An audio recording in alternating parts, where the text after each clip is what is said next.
പുനലൂർ വെട്ടിപ്പുഴയിലാണ് കാൽനട യാത്രികൻ റോഡിന്റെ വശത്തുനിന്ന് വലിയ താഴ്ചയിലേക്ക് വീണ് ഗുരുതരമായി പരിക്കേറ്റത്.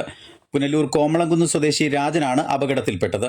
കാർ വർക്ക്ഷോപ്പ് മെക്കാനിക്കായ രാജൻ പുനലൂർ വെട്ടിപ്പുഴയിലെ പ്രധാന റോഡിനോട് ചേർന്ന പാതയിലൂടെ സഞ്ചരിക്കവെയാണ് ശാരീരിക അസ്വസ്ഥത അനുഭവപ്പെട്ട് താഴ്ചയിലേക്ക് വീണത്. കാട്ടുപടർപ്പുകളും മാലിന്യങ്ങളും നിറഞ്ഞ കുഴിയിലേക്ക് വീണ രാജന് നട്ടെല്ലിനുൾപ്പെടെ ഗുരുതരമായി പരിക്കേറ്റു. രാജൻ വീഴുന്നത് കണ്ട് സമീപത്തെ ഓട്ടോറിക്ഷ ഡ്രൈവർമാരും നാട്ടുകാരും ചേർന്നാണ് അദ്ദേഹത്തെ രക്ഷപ്പെടുത്തി സമീപത്തെ സ്വകാര്യ ആശുപത്രിയിൽ എത്തിച്ച് പ്രാഥമിക ശുശ്രൂഷ ലഭ്യമാക്കിയത്. പരിക്ക് ഗുരുതരമായതിനാൽ വിദഗ്ധ ചികിത്സയ്ക്കായി രാജനെ തിരുവനന്തപുരത്തെ സ്വകാര്യ ആശുപത്രിയിലേക്ക് മാറ്റിയിട്ടുണ്ട്. വെട്ടിപ്പുഴ ഭാഗത്തെ റോഡിന്റെ വശത്ത് അപകടസ്ഥിതിയിലാണ് കാൽനട യാത്രക്കാരുടെ സഞ്ചാരം. വാഹന ഗതാഗത തിരക്കേറിയ ഈ ഭാഗത്ത് റോഡിന്റെ വശത്തേക്ക് ചേർന്ന് നിൽക്കാൻ പോലും ഇടമില്ല.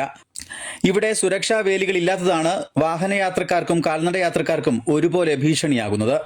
സംരക്ഷണ ഭിത്തിയോ വേലികളോ നിർമ്മിക്കാൻ അധികൃതർ നടപടിയെടുക്കണമെന്നാണ് നാട്ടുകാരുടെ ആവശ്യം. എപ്പോഴും ഗതാഗത കുരുക്കേറിയ ഈ ഭാഗത്ത് കാൽനട യാത്രികർക്കായി സുരക്ഷിത നടപ്പാത നിർമ്മിക്കാനും നടപടി വേണം.